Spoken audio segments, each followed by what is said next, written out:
మనకు జ్ఞానేంద్రియాలు ఉన్నాయి 5. ఏమిటి ఆ జ్ఞానేంద్రియములు? మీకు కొంత డీప్కి వెళ్తే కానీ మీకు అర్థం కాదు. కన్నులు ఉన్నాయి కదా, చూస్తున్నాం, ఇది ఇంద్రియం. దీనికి అధిష్టాన దేవత ఉన్నారు. ఎవరైనా సూర్యుడు. అది సూర్యుడు. నువ్వు చూడాలి అంటే నీ కన్ను ఉండాలి, వెలుగునిచ్చే సూర్యుడు ఉండాలి. కుడి కన్ను ఎడమ కన్ను అంటే సూర్యచంద్రులు. కాబట్టి కుడి కన్నుకు అధిష్టాన దేవత ఎవరు? సూర్యుడు. కాబట్టి కంటికి అధిష్టాన దేవత సూర్యుడు. ఇప్పుడు చెవులు ఉన్నాయి, ఇవి జ్ఞానేంద్రియములు. అధిష్టాన దేవతలు ఎవరు? దిక్కులు. ఎక్కడ నా శబ్దం అది? ఎక్కడో చూడు అని చూడండి. మనిషి ఏం చేస్తాడంటే ఇట్లా చూస్తాడు. అంటే ఏం చూస్తాడు? దిక్కులు చూస్తాడు. ఏ వైపు సౌండ్ వస్తుంది అని చూస్తాడు. చూశారా ఎందుకు అలా చూస్తున్నాడు? దిక్కులు అధిష్టాన దేవతలు. మరి దశ దిక్కులకు పరదైవం ఎవరు? రుద్రుడు. అది దిక్కు ఆయనే. మనిషిలో ఉన్నటువంటి చెవికి అధిష్టాన దేవత కూడా ఆయనే. ఇంకా సర్వం రుద్రమయం శివమయం. చెవులు అయిపోయినాయి.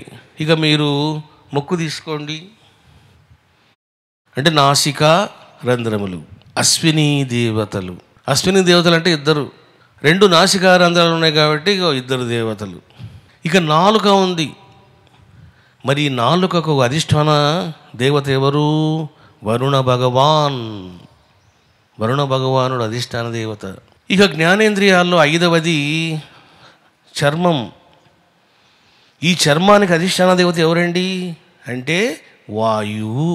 చూశారా? ఈ రకంగా పంచ జ్ఞానేంద్రియములకు అధిష్టాన దేవతలు ఎవరు మీరు చక్కగా తెలుసుకున్నారు. మరి కర్మేంద్రియాలు ఉన్నాయి కదా, ఇగో నోరు. ఈ నోరుకు అధిష్టాన దేవత ఎవరు? ఇంద్రుడు. ఇంద్రః. చేతులు ఉన్నాయి. ఈ చేతులకు అధిష్టాన దేవత ఎవరు? వరుణ భగవాన్. కాళ్ళు ఉన్నాయి. ఈ కాళ్ళకు అధిష్టాన దేవత ఎవరు? అగ్నిదేవుడు. ఇక లింగస్థానం ఉన్నది. లింగస్థానానికి అధిష్టాన దైవం ఎవరు అంటే ప్రజాపతి, సృష్టి. ఇక మూత్రాశయం, దీనికి ఎవరు అధిష్టాన దేవత అంటే యముడు. మృత్యువు అంటారు. మృత్యువు లేదా యముడు. చూశారా బాబు? అంటే ఒక మాటలో చెప్పాలంటే వాట్ ఈజ్ మ్యాన్? దేవతల యొక్క నిలయం. What is ocean? నదుల యొక్క నిలయం. అందుకనే ఏ మనిషిని కూడా ఊరికనే బాధ పెట్టకూడదు, అపహాస్యం చెయ్యకూడదు, అవహేళన చెయ్యకూడదు, హాని చేయకూడదు. ఎందుకు? నువ్వు చేసేది దేవునికే చేస్తున్నావు, సర్వదేవతలకు చేస్తున్నావు. మనస్సు అంటాం మనం. నా మనసు బాధపడిందండి అంటాం. ఈ మనస్సుకు అధిష్టాన దైవం ఎవరు? చంద్రుడు. ఈ రకంగా నీ యొక్క ప్రతి అంగమునకు అధిష్టాన దేవతలు ఉన్నారు. ఇక మీరు పంచప్రాణాలు తీసుకోండి. ప్రాణ, అపాన, సమాన, వ్యాన, ఉదాన.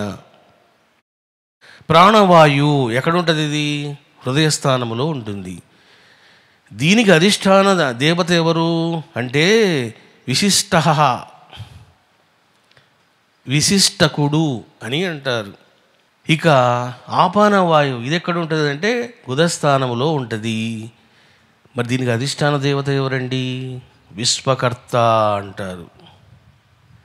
ఇక వ్యానవాయువు ఎక్కడుంటుంది? ఇది నాభిస్థానములో ఉంటుంది. మరి దీనికి అధిష్టాన దేవత ఎవరు అంటే విశ్వయోని.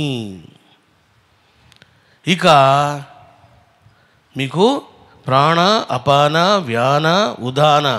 ఉదాన వాయువు ఎక్కడ ఉంటుంది అంటే కంఠంలో ఉంటుంది. మరి దీనికి అధిష్టాన దేవత ఎవరు అంటే అజుడు అంటారు. అజుడు. ఇక సమాన వాయువు మొత్తం దేహమంతా ఉంటుంది, అది దాన్ని విజయుడు అని అంటారు.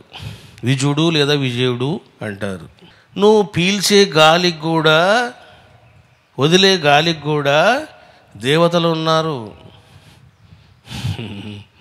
ఇప్పుడు చూడండి, కొంతమంది వామిటింగ్ చేసుకుంటారు.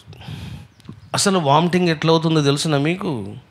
ఈ యొక్క నాగ వాయువు వలన వామిటింగ్స్ అవుతాయి. కడుపులో తిప్పుతుందండి అంటారు. అంత అనీజీగా ఉందండి అంటుంటారు. చూడండి, పాము ఏం చేస్తుంది? ఊరుకోదు, అది తిరుగుతూ ఉంటుంది. అది అందుకే తిప్పుతుందండి అంటే ఎందుకు? నాగవాయువు లోపల తిరుగుతుంటుంది. బాగా తింటావా, ఇంకా తింటావా. ఇక రెండవది ఏం తెలిసిన, ఇంకో కూర్మ ఉపవాయువు అంటారు దీన్ని. ఈ కూర్మ ఉపవాయువు అంటే ఏమిటిది? గజుగుడు మనం కంటిరెప్పలు కొడతామా? కొంతమంది ఇంకా కొడుతూనే ఉంటారు కంటిరెప్పలు. అంటే కూర్మవాయువు బాగా పనిచేస్తుంది అర్థం వాళ్ళకు.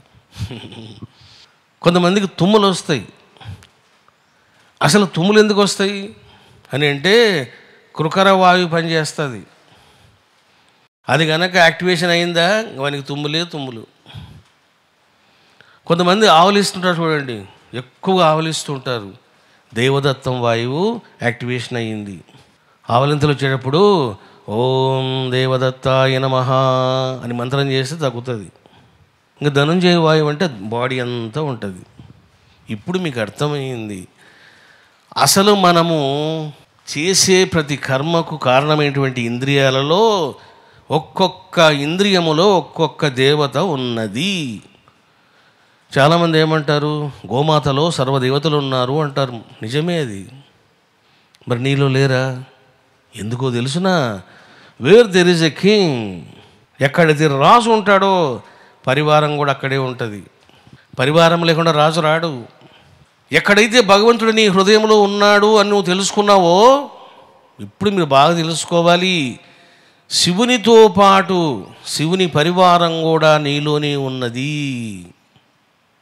శివుని యొక్క పరివారం కూడా నీలోనే ఉన్నది. కాబట్టి నీలో శివుడున్నాడు, నీలోన సర్వదేవతలు కూడా ఉన్నారు. అందుకే సర్వదేవ నమస్కారః కేశవం ప్రతిగచ్చతి. నువ్వు ఎవరి నమస్కారం చేసినా ఆ పరమాత్మకే చెందుతుంది అని చెప్పడం జరిగింది.